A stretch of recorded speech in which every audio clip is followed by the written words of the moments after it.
Hay misterios en la Biblia que desafían no solo la lógica, sino la propia estructura de la realidad que conocemos. The Hilton sale is on. For 10 days only, you can save up to 20% on stays this fall and beyond. Don't wait. The sale ends September 29th. Book your stay and save at Hilton.com. Terms apply. Hilton, for the stay. This episode is brought to you by Indeed. When your computer breaks, you don't wait for it to magically start working again. You fix the problem. So why wait to hire the people your company desperately needs? Use Indeed's sponsored jobs to hire top talent fast. And even better, you only pay for results. There's no need to wait. Speed up your hiring with a $75 sponsored job credit at Indeed.com/podcast. Terms and conditions apply. Entre estos enigmas, tal vez ninguno sea tan desconcertante como el relato del profeta Ezequiel sobre las criaturas celestiales conocidas como Ophanim. Poco mencionadas, rara vez comprendidas y muchas veces ignoradas, estas ruedas vivas, cubiertas de ojos y ligadas al propio trono de Dios, provocan temor y fascinación en igual medida. ¿Qué son, al fin y al cabo, los Ophanim? ¿Serán ellos ángeles, mecanismos divinos o algo más allá de nuestra comprensión? La propia naturaleza de estas entidades pone en duda la imagen común que se tiene del mundo espiritual. Ezequiel no los vio en sueños ni en delirio. Estaba consciente, lúcido, a la orilla de un río extranjero, cuando los cielos se abrieron ante sus ojos y presenció lo que la mayoría de nosotros jamás se atrevería a imaginar. La Biblia está repleta de relatos sobre ángeles y seres celestiales, y términos como ángeles misteriosos de la Biblia, visiones proféticas y trono de Dios frecuentemente despiertan el interés incluso de aquellos que no siguen la fe cristiana. Pero lo que Ezequiel vio estaba más allá de cualquier concepto tradicional. No eran mensajeros con alas, ni figuras humanas con rostros suaves. Eran estructuras vivas que se movían en todas las direcciones, con ojos por todas partes, siempre acompañando el movimiento de seres alados, como si fueran parte de un solo organismo celestial. Es en este escenario que el libro de Ezequiel se inicia, colocando al espectador no como mero observador, sino como testigo de una escena que rompe las barreras del tiempo y de la materia. Ezequiel, sacerdote y exiliado, fue llamado no solo para ver, sino para sentir el peso de la gloria divina en un tiempo de oscuridad. Su visión no surgió en un templo o en un monte sagrado, sino a orillas del río Quebar, en medio del cautiverio, lejos de todo lo que antes representaba la presencia de Dios. Aún así, fue allí donde los cielos se abrieron. El libro comienza afirmando: aconteció en el año 30, el día 5 del mes 4, estando yo entre los cautivos junto al río Quebar, se abrieron los cielos, y tuve visiones de Dios. Ezequiel capítulo 1, versículo 1. Esta apertura no es solo un hito temporal, es una ruptura. Un corte en la realidad donde lo eterno invade lo temporal. Y es en ese corte que surgen los Ophanim. No aparecen solos, sino ligados a otros seres vivientes, llenos de luz y movimiento. Cada rueda se mueve en armonía con las criaturas, en perfecta sincronía, como si el espíritu estuviera en ellas. Son ruedas dentro de ruedas, sin necesidad de girar, siempre listas para seguir cualquier dirección. No hay caos en su movimiento, sino orden absoluto. Un orden que no depende del espacio o de la gravedad, sino de una voluntad superior, la voluntad de Dios. Estas ruedas misteriosas cubiertas de ojos simbolizan más que vigilancia. Representan la omnisciencia divina. Cada mirada, cada rotación, revela que nada escapa al conocimiento de Dios. Mientras Ezequiel observa, percibe que todo está interconectado. Los seres vivos, las ruedas, la dirección del espíritu. Y lo que se mueve allí no es solo una visión simbólica, sino un reflejo de la realidad eterna. El profeta intenta describir con palabras humanas lo que sus ojos presenciaron, usando comparaciones. Parecía, era como, semejante a. No tiene otro lenguaje, pues lo que vio no pertenece a la tierra. Habla de algo semejante a metal brillante, de una nube envuelta en fuego, de una gloria que se manifiesta en medio de la tormenta. Y en el centro de todo eso, el trono. No un trono común, sino elevado sobre una expansión cristalina, sostenido por seres vivientes y por esas ruedas sobrenaturales. La visión es compleja, desconcertante, casi indescifrable. Pero no es confusa. Cada detalle fue mostrado para comunicar una sola verdad. Dios se mueve. Y donde Él se mueve, todo alrededor se organiza, se alinea, se revela. Incluso en un tiempo de exilio, incluso cuando todo parece perdido, el trono de Dios no está quieto. Se mueve con ojos abiertos, con dirección clara, con propósito eterno. Ezequiel no solo vio, él sintió. Y al intentar poner en palabras aquello que fue llamado a ver, no intentó explicar, solo obedeció. Porque hay momentos en que la gloria no puede ser entendida, solo anunciada. Y este fue solo el comienzo. Ofanim, las ruedas vivas del trono de Dios. Ellos no caminan, no vuelan, no hablan, y aún así, dominan el espacio a su alrededor con una presencia imposible de ignorar. Son llamados Ofanim, una palabra hebrea que significa ruedas, pero que está lejos de expresar todo lo que representan.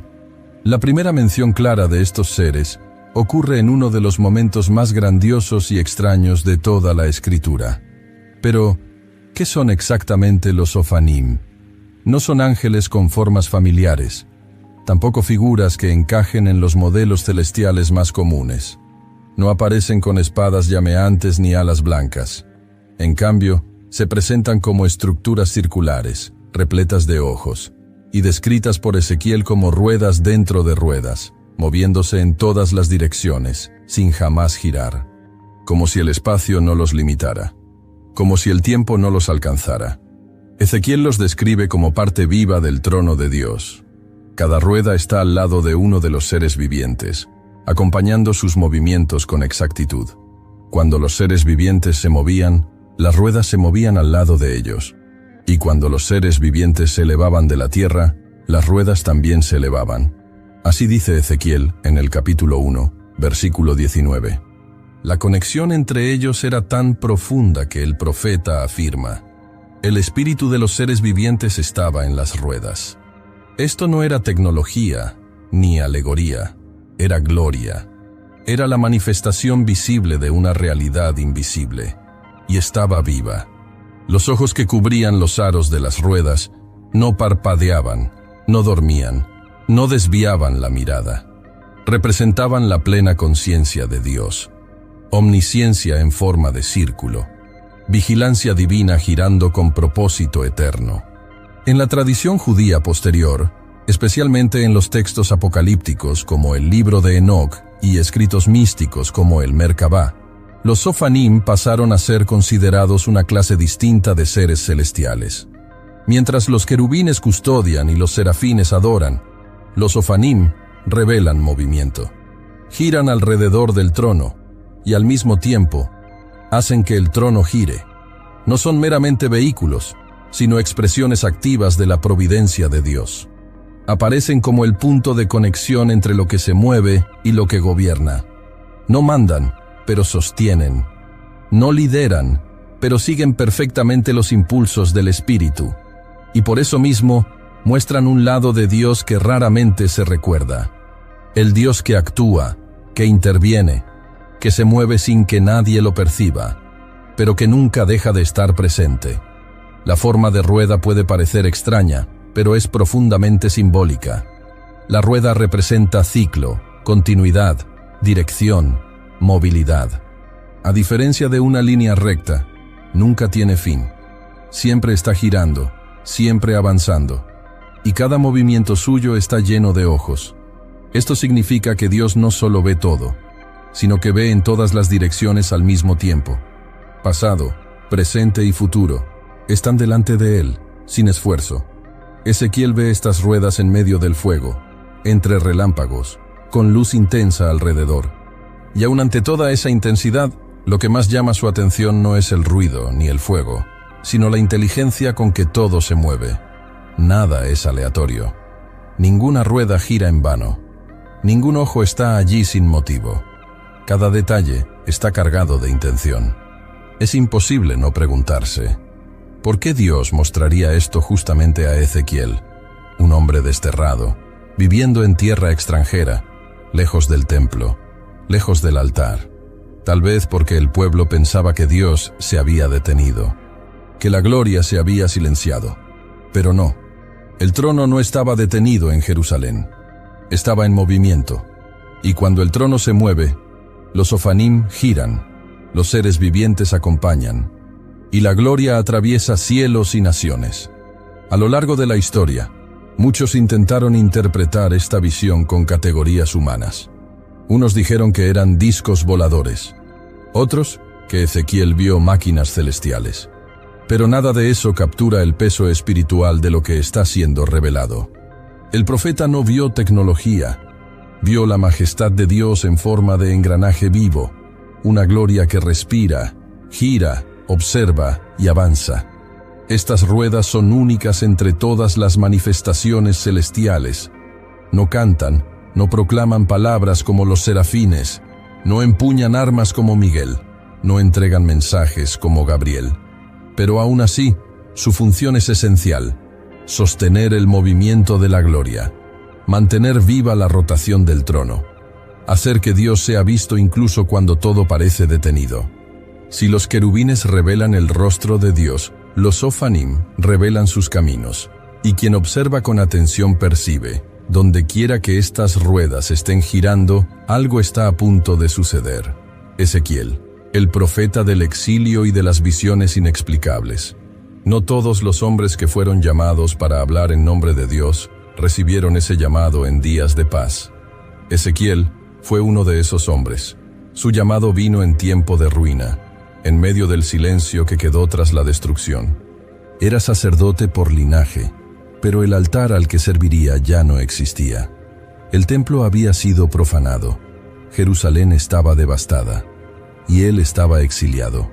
Al ser llevado cautivo a Babilonia con miles de otros judíos, Ezequiel parecía destinado al olvido, a vivir como tantos otros hebreos desolados, sobreviviendo lejos de la tierra que había sido prometida a sus padres. Sin embargo, fue precisamente en ese escenario de pérdida, lejos del templo y de las tradiciones, que los cielos se abrieron para él. A la orilla del río Quebar, en una tierra extranjera, en un tiempo de absoluto silencio divino, Ezequiel fue sorprendido por algo que nadie esperaba. Estando yo entre los cautivos junto al río Quebar, se abrieron los cielos, y tuve visiones de Dios. Así comienza su libro, en Ezequiel capítulo 1, versículo 1. This episode is sponsored by Friskies, who would like to tell your cats hi. Now, if that didn't get your cat's attention, there is one thing that always does the trick. Just pour some Friskies crunchy food in the bowl and you'll hear those paws come running. Works every time. With so many Friskies choices, you can always bring your cats running from their secret napping spots. There's always more to explore. See for yourself at friskies.com or visit your local store. Are your business expenses playing hide and seek? With Uber for Business, the small spends that slip through the cracks, like rides and meals, go right where you need them. Because it integrates with leading expense platforms, you can say goodbye to surprise costs, missing dollars, or chasing receipts. Everything's track downable. Uber for Business. Make small steps that make a big impact. Learn more at uber.com/small steps. Are you a forward thinker? Then you need an HR and finance platform that thinks like you do. Workday is the AI platform that helps propel your organization, your workforce, and your industry into the future. Workday, moving business forever forward. Es importante comprender el peso de esta frase.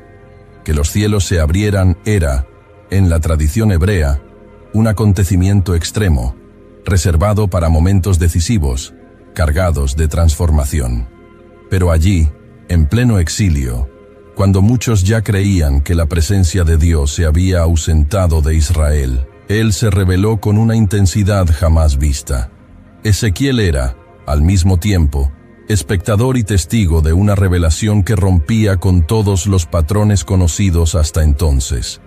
No fue llamado en el templo, como Isaías, no recibió palabras en visiones nocturnas, como Daniel. Él vio con los ojos abiertos, de pie, entre los exiliados, en plena luz del día, mientras nadie más parecía notar. Su llamado no fue hecho por medio de palabras suaves, sino por imágenes tan intensas que desafiaban su lenguaje. Era como si Dios dijera: aún lejos de Jerusalén, aún lejos del templo, yo estoy aquí, y hablo con quien yo elijo. Ezequiel es llamado repetidamente Hijo de Hombre. Esta designación no es solo una identificación humana, es un recordatorio constante de su limitación ante la gloria que fue encargado de anunciar. Cada vez que la voz lo llamaba así, el cielo parecía recordarle que, a pesar de la magnitud de la visión, él seguía siendo barro, siervo, polvo ante la majestad que contemplaba. El ambiente alrededor de Ezequiel era de total desesperanza. El pueblo estaba confundido, dividido entre el remordimiento y la revuelta. Los líderes ya no tenían respuestas. Los sacerdotes, alejados de su función, caminaban como sombras de la antigua alianza. Y fue en ese vacío espiritual que Dios levantó a Ezequiel como boca y ojos de un nuevo tiempo profético. Pero lo que él vio no era solo para él. Sus visiones eran mensajes. Cada criatura, cada movimiento, cada detalle visual cargaba significados eternos, destinados a un pueblo que se había olvidado de escuchar. El silencio de Dios no era ausencia, era preparación. Y Ezequiel sería el instrumento por el cual ese silencio sería roto. No hubo etapa, no hubo entrenamiento. La primera visión que recibió ya lo colocó delante del trono, y ese inicio abrupto marcó todo su ministerio.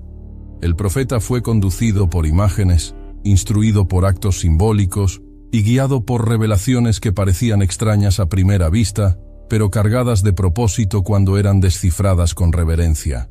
No fue solo un mensajero, fue un canal entre lo visible y lo invisible. Un hombre llamado para ver lo que pocos soportarían. Y por eso, su historia no comienza con palabras, sino con ojos abiertos. Porque antes de hablar, él vio. Y lo que vio no fue algo común. Vio criaturas cubiertas de ojos. Vio ruedas vivas. Vio fuego y truenos. Vio un trono. Vio a un hombre llameante sentado sobre él. Vio movimiento en el cielo, en plena tierra del cautiverio. Pero lo que aún no sabía era que lo que estaba a punto de ser revelado por completo iría más allá de su propia comprensión. La visión que acababa de comenzar se desplegaría en capas que mostrarían que nada estaba detenido, ni el trono, ni el juicio, ni la esperanza. La visión sobrenatural, seres, fuego y movimiento. El cielo no se abrió con suavidad, no hubo aviso, ni preparación emocional.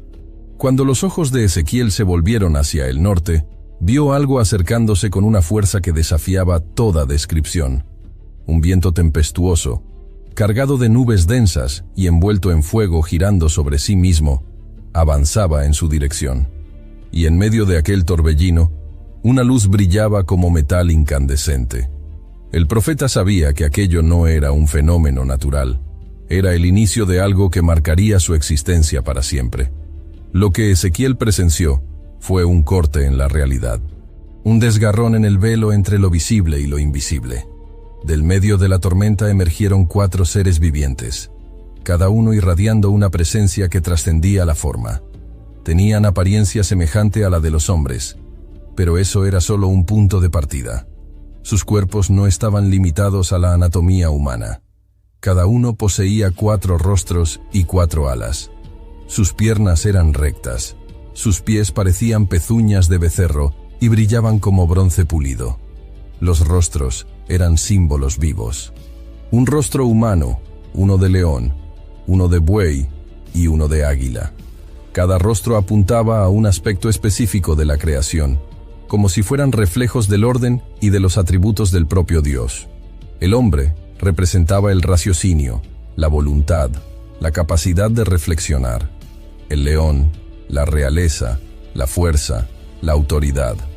El buey, el servicio, la obediencia, la perseverancia. El águila, la visión espiritual, la elevación, la velocidad. Estos rostros coexistían en una misma criatura, revelando una complejidad espiritual inaccesible a la mente carnal.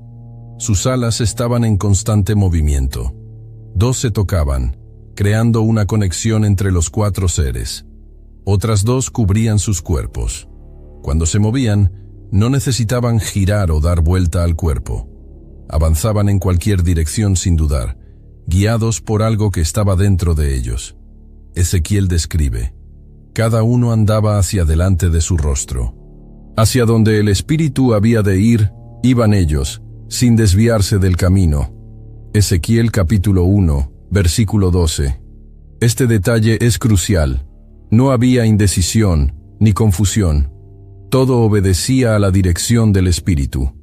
Esto no era instinto ni programación, era obediencia perfecta. Aquellos seres no actuaban por sí mismos. Había una voluntad mayor, invisible, conduciendo sus movimientos. Cada paso, cada giro, cada impulso era una respuesta a la presencia del Espíritu de Dios. Y en medio de ese movimiento había fuego. No un fuego destructivo, sino vivo. Llamas se entrelazaban entre los seres, como antorchas encendidas en constante danza. El fuego se movía entre ellos, emitiendo relámpagos, iluminando todo a su alrededor, revelando y ocultando al mismo tiempo. El profeta dice que los seres corrían como el relámpago, yendo y viniendo a una velocidad que supera cualquier percepción humana. Es aquí donde el misterio se profundiza. Lo que Ezequiel ve no es solo belleza, ni solo gloria. Es fuerza, es presencia, es movimiento eterno. Es la manifestación del Dios que no está limitado al templo, que no depende del altar físico, que no habita en construcciones hechas por manos humanas. La gloria de Dios no estaba donde los hombres pensaban que debía estar. Estaba allí, en el exilio, ante un hombre común, entre los cautivos. Los cuatro seres no estaban solos. Al lado de cada uno, Ezequiel vio una rueda. Pero no era una rueda común. Era una estructura compleja, como si una rueda estuviera dentro de otra, cruzándose en ángulos perfectos. Esta construcción permitía que se moviera en cualquier dirección sin necesidad de girar, y cada rueda estaba llena de ojos por toda la extensión de su borde. No eran ojos simbólicos, eran reales, vivos, atentos. Era como si el propio campo visual de Dios estuviera expuesto allí. Los ojos en las ruedas no solo observaban, sino que comunicaban algo profundo. Dios ve. Él lo ve todo. Lo que está por dentro y lo que está por fuera. Lo que fue, lo que es y lo que aún ha de venir. Ningún detalle escapa a su mirada. Ninguna lágrima, ningún pensamiento, ninguna injusticia. El profeta estaba siendo expuesto a la realidad de la omnisciencia divina de forma visceral, visual, innegable. Las ruedas se movían en perfecta armonía con los seres vivientes. Subían, bajaban, giraban, se detenían. Y siempre que los seres se movían, las ruedas los acompañaban, pues el espíritu de los seres vivientes estaba en las ruedas. Ezequiel capítulo 1, versículo 20. Esta fusión entre lo que es vivo y lo que es estructural revela que en el cielo no hay separación entre forma y función. Todo cumple un propósito. Todo se mueve bajo el mandato directo de la gloria. Esa visión no era un teatro, no era una ilustración para impresionar. Era la presentación del propio gobierno divino, un gobierno que no depende de naciones, de reyes, de sacerdotes, ni de fronteras. Un gobierno que se mueve con libertad absoluta, invadiendo el exilio, rompiendo el luto y restaurando el sentido del temor. Al presenciar todo esto, Ezequiel no hizo preguntas, no intentó interpretar, solo observó, y lo que sus ojos veían era lo que los exiliados habían olvidado. Dios sigue moviéndose. Él no está inerte, no está preso al pasado. Su trono avanza, gira, ilumina, juzga, consuela, y Él está en control, incluso cuando todo parece estar fuera de lugar. Pero la visión aún no había terminado. Lo que estaba a punto de ser revelado era más alto, más profundo y más glorioso que cualquier cosa que el profeta hubiese experimentado. El cielo, al fin y al cabo, no se había abierto solo para mostrar criaturas. Se estaba abriendo para revelar la presencia que habita por encima de todo eso, el trono llameante y el hombre de fuego. Por encima del fuego, más allá de las ruedas y de los seres que se movían como relámpagos, había algo más. Ezequiel no lo había visto todo. La gloria que se manifestaba no terminaba en las criaturas ni en las ruedas vivas cubiertas de ojos. Ellas eran apenas la base, como columnas móviles que sostenían algo aún más elevado. Y allí, sobre las cabezas de aquellos seres celestiales, el profeta vio algo que no pudo nombrar con precisión. Solo dijo que había una semejanza de firmamento, como cristal brillante, resplandeciente como el hielo más puro, extendido por encima de ellos. Ese firmamento no era un cielo común. Era una plataforma celestial, como si el piso de una realidad superior se hubiera vuelto visible ante los ojos de un hombre. Y sobre esa plataforma, vio alas extendidas, formando una estructura sagrada, cada par tocándose mutuamente, mientras las demás cubrían los cuerpos de los seres. El sonido que venía de las alas era como el rugido de muchas aguas, como el estruendo de un ejército marchando, el sonido de la gloria en movimiento. Pero fue entonces cuando Ezequiel vio lo que ninguna mente humana podría prever. Por encima de aquella expansión cristalina, había algo semejante a un trono. No era solo un asiento, sino una revelación. Él lo describe como una apariencia como de piedra de zafiro, profunda, azul, viva, emitiendo luz propia. Era el centro de todo. Y sobre ese trono, elevado por encima de toda la escena anterior, estaba alguien, una figura, un ser que tenía apariencia semejante a la de hombre. Don't chew on that, Max. Cooper loves that shoe too. Oh, now he's into Cooper's food. Wow, he is loving it. What do you feed Cooper? Blue Buffalo Life Protection Formula. He never leaves a crumb. I love it because it's made with high-quality protein, nutrient-rich fruits and veggies, and wholesome whole grains. Looks like we're switching to Blue. Blue Buffalo foods are made with the superior ingredients your dog needs to thrive. Can your dog food say that? Visit feedbluefood.com to learn more. Jif peanut butter. It's that jiffing good, it doesn't really need advertising. So instead, enjoy the calming sounds of the ocean. Jif. Ooh, it's that jiffing good. Get your Jif at Jif.com. Welcome to Sephora. I'm looking for a perfume that's not too perfumey. I got you. Serum moisturizer or moisturizer serum. Let's get into layering. My concealer is making me look worse. Sounds like the wrong shade. Let's get you matched. There's only one store that really gets what you're going for. Get beauty from people who get beauty. Only at Sephora. Hi, let's get you a basket. Sin embargo, esa apariencia humana era solo la forma. No estaba hecha de carne ni de materia. El profeta dice que, de la cintura para arriba, esa figura brillaba como metal ardiente, resplandeciente, envuelta en fuego, y de la cintura para abajo, era también como fuego, con un resplandor a su alrededor. No era un hombre común. Era una manifestación de la propia gloria de Dios en forma visible, un reflejo del infinito asumiendo estructura ante los ojos de un mortal. Esa figura que Ezequiel contempló no puede ser explicada en términos comunes. Él no dijo que era Dios, sino que era la semejanza de la gloria del Señor. Eso lleva un peso teológico profundo. En el Antiguo Testamento, la gloria de Dios, la Shekinah, era el aspecto visible de su presencia. Se manifestaba como fuego, como luz, como nube densa. Y aquí, asume la forma de un hombre llameante, sentado sobre el trono de la eternidad. La imagen evoca las teofanías del pasado, como el Señor caminando con Adán en el Edén, o apareciendo a Abraham en forma de hombre antes de la destrucción de Sodoma. Pero aquí, todo está amplificado. No hay velos, no hay sombras. La gloria está en exposición total. Lo que Ezequiel ve es una anticipación de la encarnación, una sombra profética de aquel que vendría como el Verbo hecho carne, y habitó entre nosotros, lleno de gracia y de verdad, y vimos su gloria, como la del unigénito del Padre. El arco de luz alrededor del trono, semejante al arco iris en las nubes después de la lluvia, no era un simple adorno, era símbolo de la alianza, memoria viva de la promesa hecha a Noé, de que la tierra jamás sería destruida por las aguas. En medio del juicio, la gracia aún estaba presente.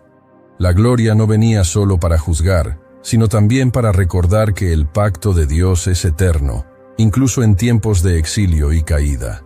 Todo lo que Ezequiel había visto antes, los seres vivientes, las ruedas, el fuego, los relámpagos, ahora tenía sentido. Todo aquello no era un fin en sí mismo. Era la base de sustentación para el trono, para la gloria, para la revelación del Dios que reina sobre todo y todos. Nada allí era decorativo.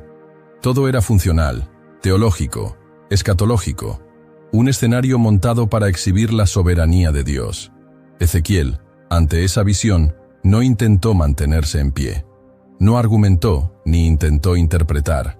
El texto dice: «Y al ver esto, caí sobre mi rostro, y oí la voz de quien hablaba». Ezequiel, capítulo 1, versículo 28. Cuando la gloria se revela, la única respuesta posible es la rendición, el rostro en el polvo, el silencio ante el Eterno. Ese momento marca el inicio oficial del ministerio profético de Ezequiel. No sería solo alguien que hablaría en nombre de Dios, sería alguien moldeado por la visión de la gloria. Sus palabras no tendrían origen en la lógica humana ni en análisis sociales. Serían nacidas de un encuentro, forjadas en la presencia, impregnadas de la santidad que vio. Lo que Ezequiel contempló era más que un trono en el cielo. Era una declaración, una proclamación silenciosa, pero retumbante. Dios está sentado. Nada lo mueve, nada lo perturba. Incluso cuando los reinos de la tierra se agitan, cuando los templos son destruidos, cuando el pueblo es exiliado, el trono permanece. El gobierno eterno no ha sido tocado por el caos de los hombres. Pero la gloria que Ezequiel vio no se limitaba a un punto fijo en el cielo. Ella se movía, estaba viva. Las ruedas giraban, los seres se desplazaban, la luz avanzaba. La presencia fluía como fuego entre los elementos. El trono no estaba preso, viajaba. Y eso, por sí solo, ya era un mensaje poderoso. Dios no está limitado a un lugar. Su presencia se mueve con los que creen, incluso en el exilio, incluso en el dolor, incluso cuando todo parece haberse perdido. Y lo que vendría a continuación no sería menos impresionante.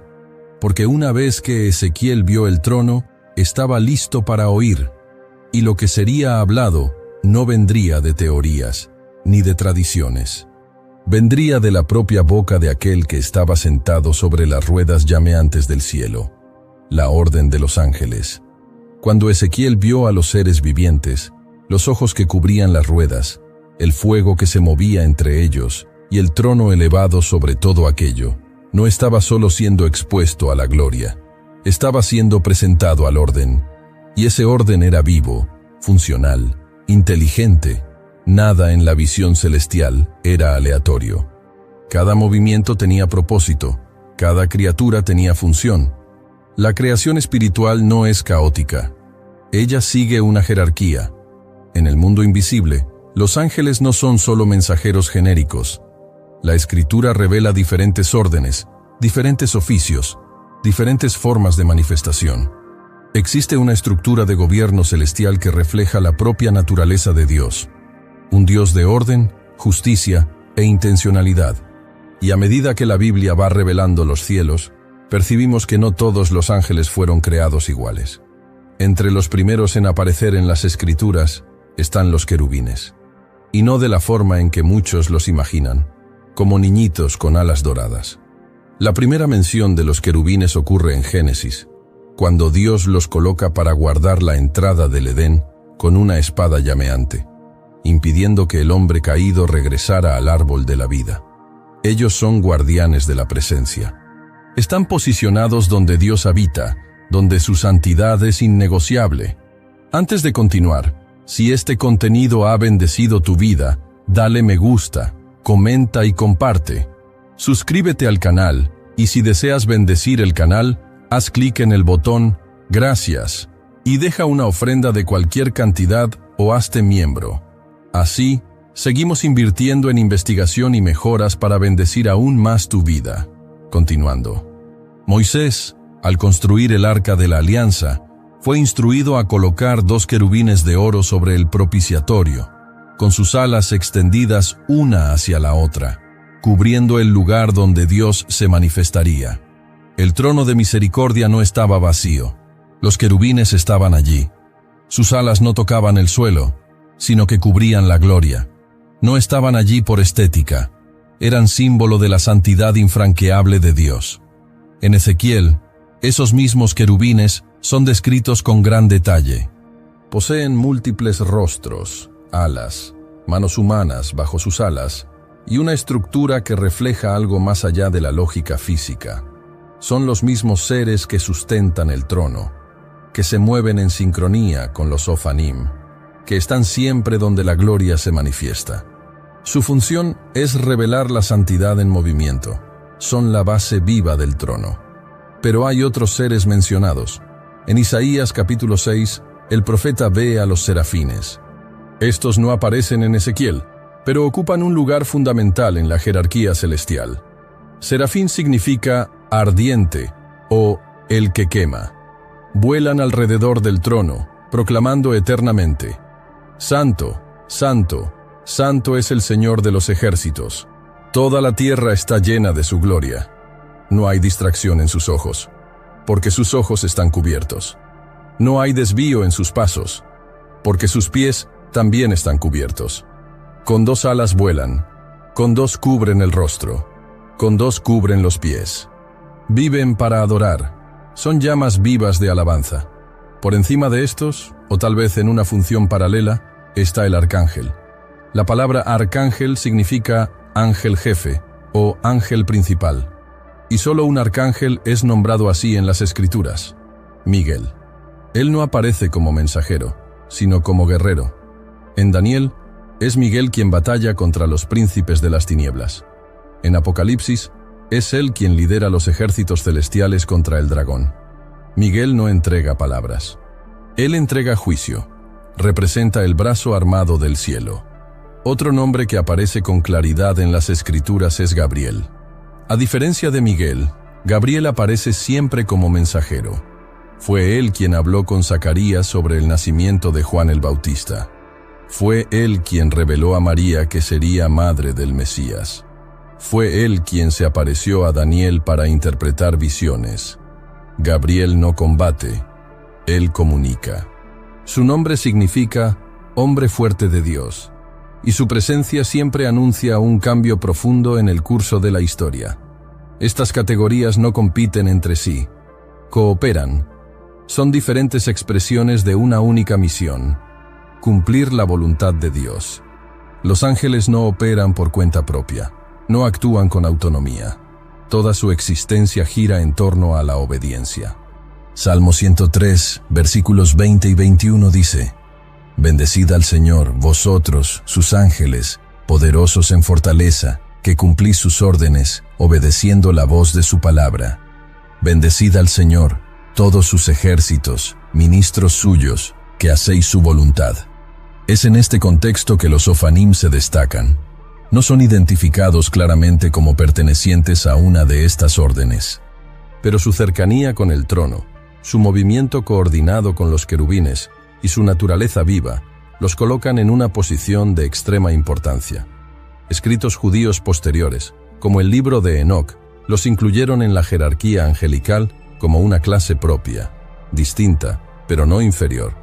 Si los querubines guardan, los serafines adoran, Miguel combate y Gabriel anuncia. Los Ofanim sustentan el movimiento de la gloria. Son el engranaje vivo del trono. Son los portadores de la dirección divina. Cada rueda gira hacia donde el Espíritu desea. Cada ojo ve lo que Dios quiere que sea visto. No hablan, pero expresan. No tocan, pero cargan. No juzgan, pero transportan el juicio. Y comprender esta jerarquía no es una curiosidad teológica. Es entender que el cielo opera en perfecto orden, que no hay improvisación, que cada ángel, cada criatura, cada rueda está exactamente donde Dios quiere que esté, haciendo exactamente lo que Él designó que se hiciera. Eso revela algo sobre el propio Dios. Él es Señor de lo visible y de lo invisible, de lo alto y de lo profundo, del mundo y del mundo más allá del mundo. Pero la función de estos seres no se limita al cielo. Su ministerio se extiende. Operan donde los ojos humanos no ven, actúan en la tierra. Y aún ahora, mientras muchos niegan su existencia o los tratan como mito, siguen activos, alrededor, por encima, entre nosotros.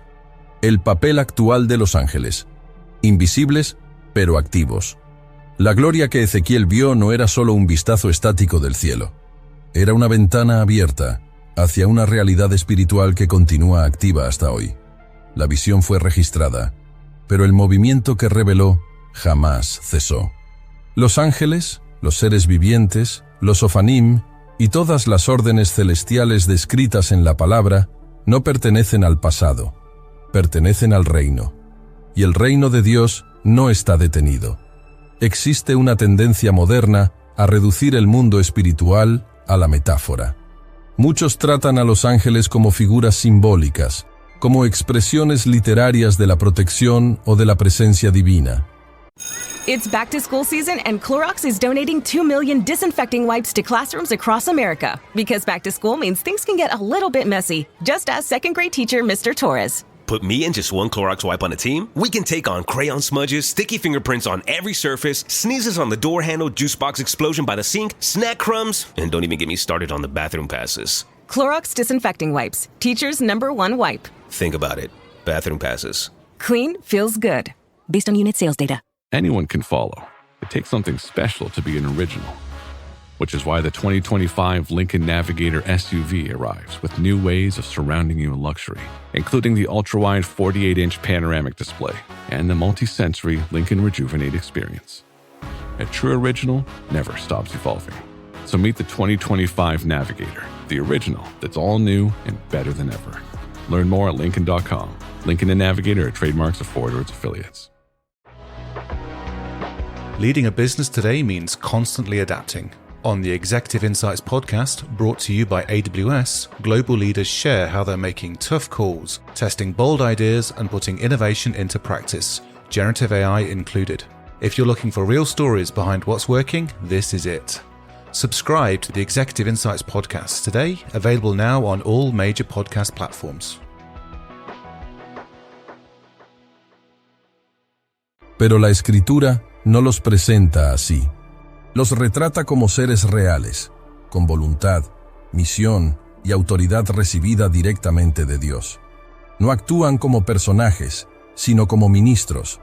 Son agentes de la providencia, ejecutores del propósito divino, en perfecta armonía con la voz que sale del trono. Hebreos capítulo 1, versículo 14, afirma con claridad: ¿no son todos ellos espíritus ministradores, enviados para servicio a favor de los que han de heredar la salvación? El texto no lo sugiere, lo declara. Los ángeles son enviados, tienen objetivos, tienen dirección, y los que son llamados a la salvación forman parte directa de su ministerio invisible. Esa actuación angelical puede ser silenciosa, imperceptible, pero es constante. En las Escrituras vemos ángeles guiando, protegiendo, alertando, fortaleciendo e incluso guerreando por aquellos que sirven a Dios.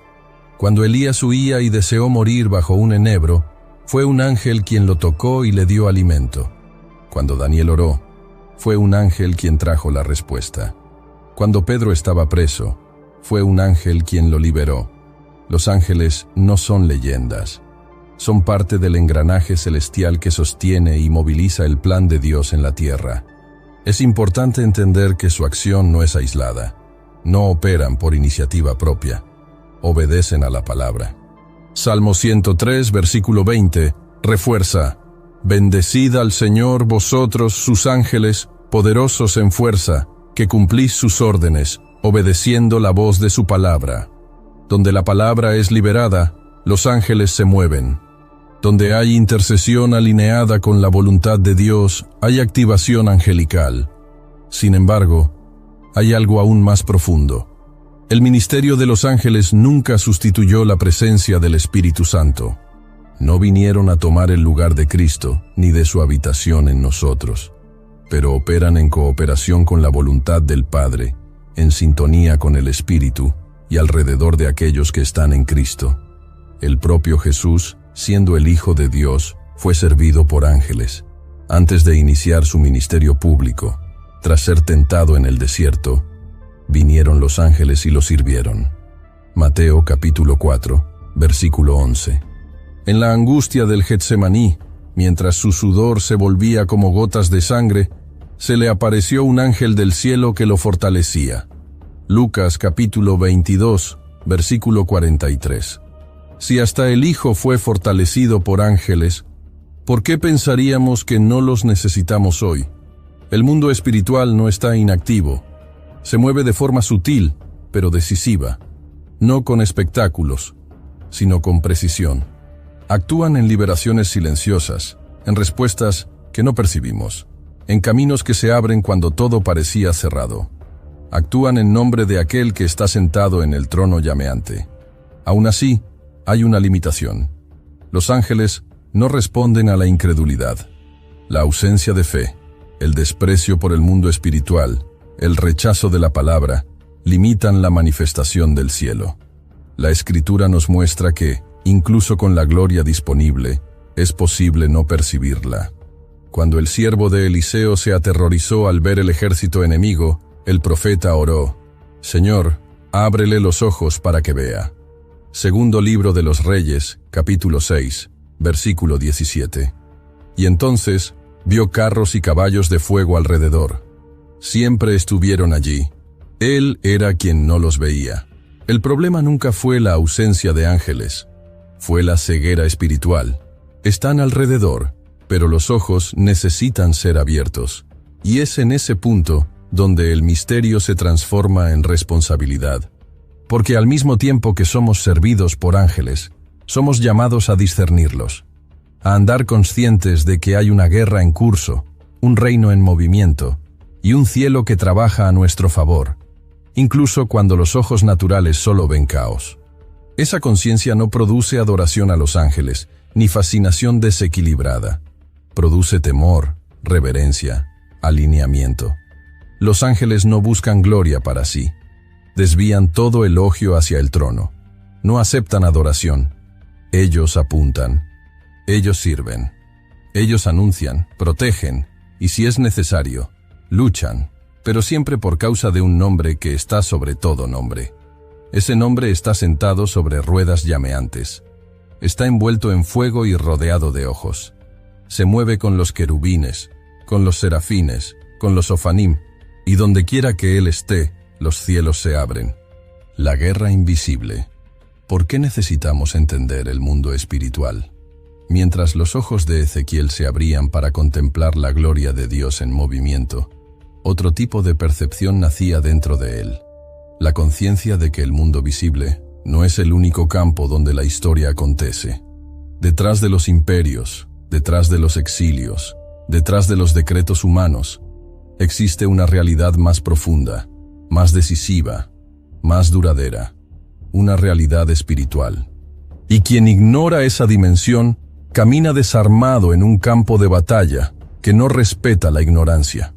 La visión que Ezequiel tuvo no era solo sobre belleza celestial, era una convocatoria.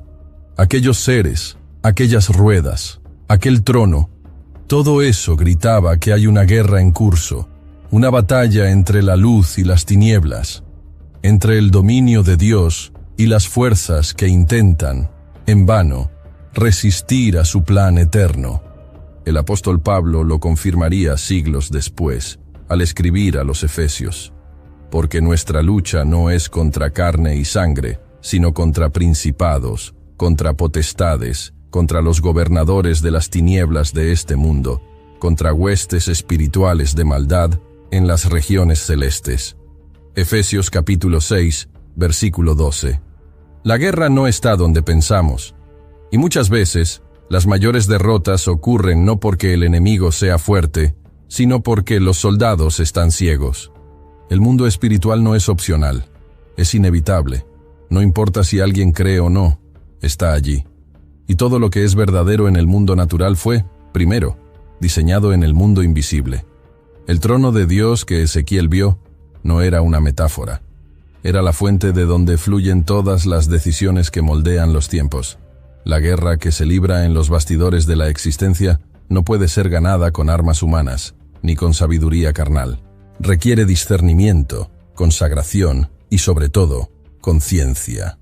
Por eso, Dios no solo reveló su gloria a Ezequiel, lo entrenó para ver. La profecía nace del lugar de la visión. Los profetas son centinelas, vigilantes, atalayas sobre los muros, con ojos espirituales siempre abiertos. Ezequiel, al ser llamado, no solo escuchó la voz. Él vio el ambiente espiritual donde esa voz se movía. Entendió que los cielos no están en silencio. Están en guerra. Esa guerra no se libra solo en batallas abiertas. Muchas veces se manifiesta en distracciones, en desalientos, en trampas que parecen normales. El enemigo se mueve entre líneas en la vida. Se oculta en los detalles, pero la palabra de Dios lo expone todo. Es lámpara, es espada, y es a través de ella que discernimos los tiempos y resistimos a las tinieblas. Ezequiel vio seres con ojos por todas partes. Nada les escapaba. Cada dirección era vigilada. Nada ocurría sin ser percibido. Esa imagen no es solo para impresionar. Es una instrucción espiritual. El pueblo de Dios necesita volver a ver. La iglesia necesita ojos que vean, oídos que escuchen, discernimiento que penetre más allá de las apariencias. El combate invisible no tiene como objetivo territorios geográficos, sino corazones, mentes y destinos. Y cuando los ojos espirituales están cerrados, el terreno se vuelve vulnerable.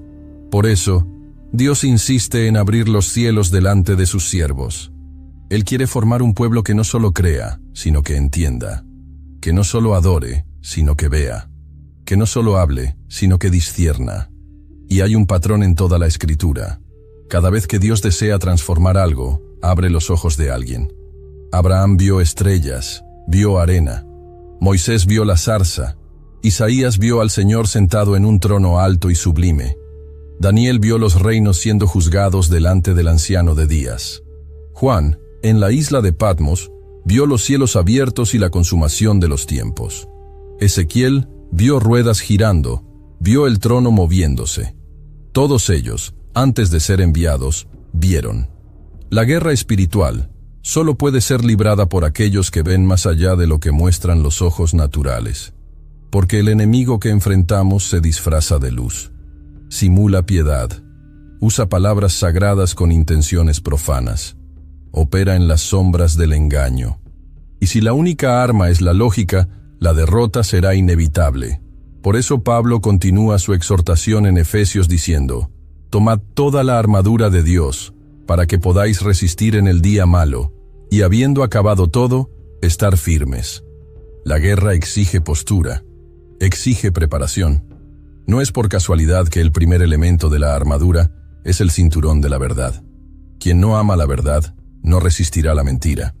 Luego viene la coraza de justicia, el calzado de la preparación del Evangelio, el escudo de la fe, el casco de la salvación y por último, la espada del Espíritu, que es la palabra de Dios. La visión de Ezequiel no era una curiosidad teológica, era una convocatoria profética para ver lo que está detrás de las cortinas de la realidad. Y esa convocatoria aún está resonando. Dios está despertando personas para que vean más allá de lo visible, para que disciernan los movimientos espirituales tras bastidores de la vida. Porque hay ruedas girando, hay ojos observando, hay gloria en movimiento. Y cuando todo parece estar detenido en la tierra, el cielo continúa en guerra y la victoria ya ha sido decretada. Dios está en movimiento y en control. Ezequiel no estaba simplemente ante una escena extraordinaria. estaba dentro de una realidad que operaba por encima de la lógica, más allá del tiempo, e independiente de los imperios humanos. Todo lo que vio, los seres vivientes, los querubines, los ofanim, la plataforma cristalina y el trono llameante, estaba en constante movimiento. La gloria no era estática, el trono no estaba fijo, el cielo estaba en desplazamiento, y si el cielo se movía, nada en la tierra estaba fuera de control.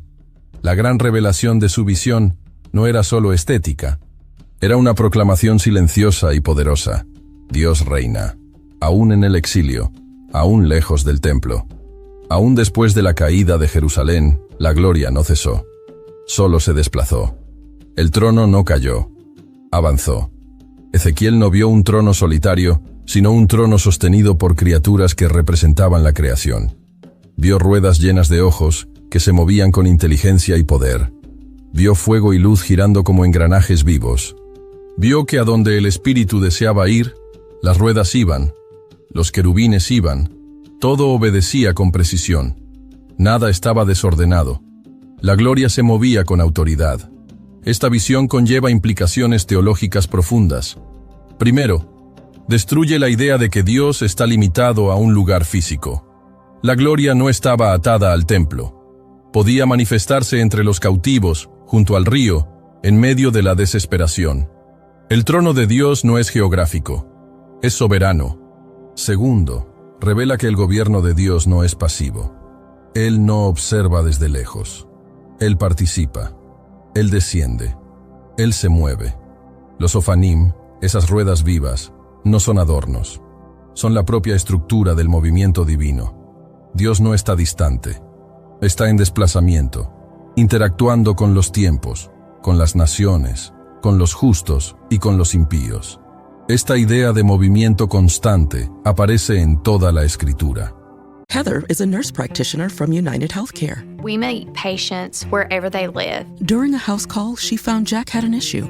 Jack's blood pressure was dangerously high. It was 217 over 110. So they got Jack to the hospital and got him the help he needed. He had had a stent placed in his heart, preventing a massive heart attack. If it wasn't for my guardian angel, I wouldn't be here. Hear more stories like Jack's at UnitedHealthcare.com. Benefits, features, and/or devices vary by plan, area, limitation, and exclusions apply. Mint is still $15 a month for premium wireless. And if you haven't made the switch yet, here are 15 reasons why you should. 1, it's $15 a month. 2, seriously, it's $15 a month.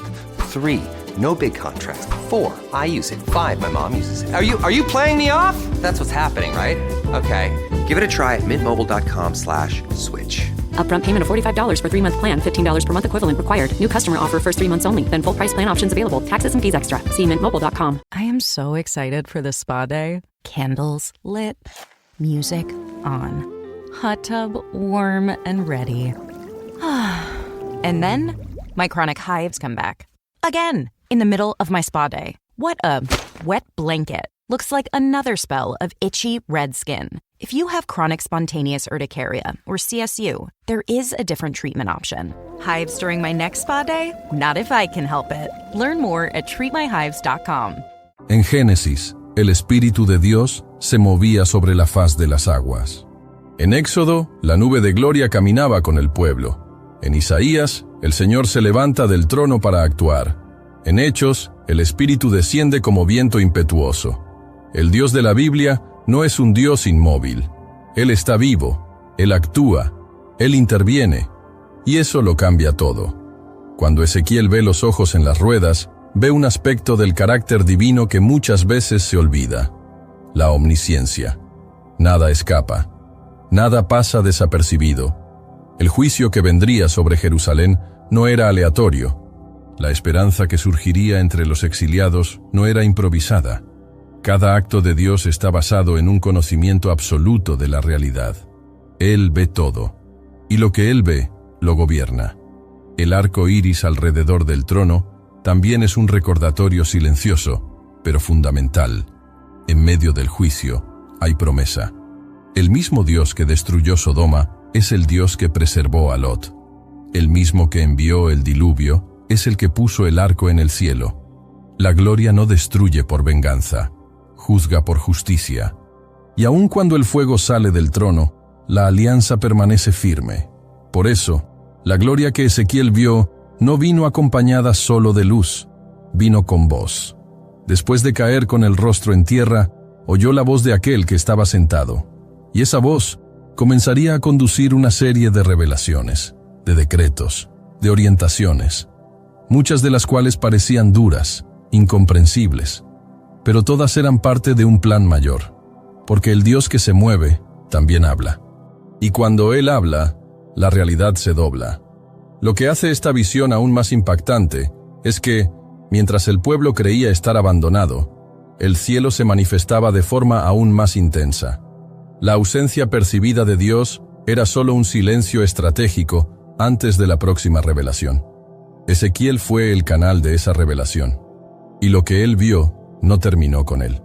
Fue registrado para que todo aquel que se sienta lejos, perdido, exiliado, sepa: la gloria aún está en movimiento. Este es el clímax de lo profético. No solo ver la gloria, sino entender su desplazamiento. Saber que, incluso cuando todo parece detenido, el cielo está girando. Incluso cuando la tierra parece fuera de orden, hay ruedas llameantes girando en todas direcciones. Incluso cuando los reinos se tambalean, el trono no vacila. Romanos capítulo 8, versículo 28, hace eco de esta verdad. Sabemos que todas las cosas cooperan para bien de los que aman a Dios, de los que son llamados según su propósito. Todas las cosas, incluso el exilio, incluso el dolor, incluso los tiempos de silencio. Nada está fuera de las manos de aquel que gobierna desde el trono de zafiro, rodeado por criaturas indescriptibles, ojos infinitos y movimiento eterno. El trono de Dios no está detenido, está avanzando. Y la historia, incluso cuando parece desordenada, sigue girando en el centro exacto de su voluntad. Porque donde el Espíritu va, todo va con él. Y cuando él se mueve, todo cambia. La gloria que Ezequiel vio aún se mueve. El trono no está atado al tiempo, ni a una nación, ni a una estructura religiosa. Sigue girando, rodeado de ojos, sostenido por seres vivientes que no cesan de proclamar la santidad de aquel que es, que era y que ha de venir. La visión que tocó los ojos del profeta es la misma que, hoy, toca nuestro corazón. Dios nunca ha dejado de estar en control. Aún en los exilios más profundos, aun cuando todo parece desmoronarse a nuestro alrededor, hay un trono por encima de todas las cosas. Un trono que no se tambalea, un rey que no duerme, una gloria que no se apaga. Si hay ruedas girando, hay propósito. Si hay ojos por todas partes, hay vigilancia. Si hay fuego, hay purificación. Si hay movimiento, hay esperanza. Porque ese trono, que parecía distante, se ha acercado. El Verbo se hizo carne, el fuego se hizo cuerpo, y el hombre de fuego que Ezequiel vio sentado sobre el trono, vino a habitar entre nosotros, lleno de gracia y de verdad.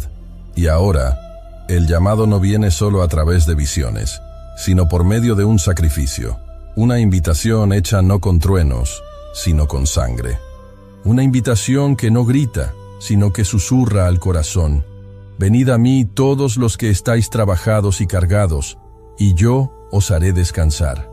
Mateo capítulo 11, versículo 28. La misma gloria que hacía que los profetas cayeran con el rostro en tierra, hoy te llama con brazos extendidos. No importa cuán lejos hayas ido, no importa cuánto tiempo hayas estado lejos, el trono aún está en movimiento, la gracia aún está disponible, el Espíritu aún está llamando. Hoy, si a lo largo de esta jornada sentiste al Espíritu Santo tocar tu corazón, si algo dentro de ti fue despertado, si los ojos de tu alma se abrieron y deseas reconciliarte con Cristo, o tal vez aceptarlo por primera vez como tu Salvador, entonces responde al llamado. Ahora, no lo postergues. Comenta aquí abajo, con fe y humildad: te acepto, Señor Jesús, como mi único y suficiente Señor y Salvador de mi vida. Este simple acto tiene poder, porque cuando alguien se levanta en fe, hasta los cielos se mueven. Y si ya eres de Él, y ya declaraste esta verdad, solo deja un amén en los comentarios. Cada comentario, cada palabra, cada clic, es como una chispa que puede encender la fe en otra vida. Comparte este mensaje. Permite que alcance a quien está sin rumbo, sin esperanza, sin visión. Pues hay un trono por encima de todas las cosas, y se está moviendo en tu dirección. Hasta la próxima.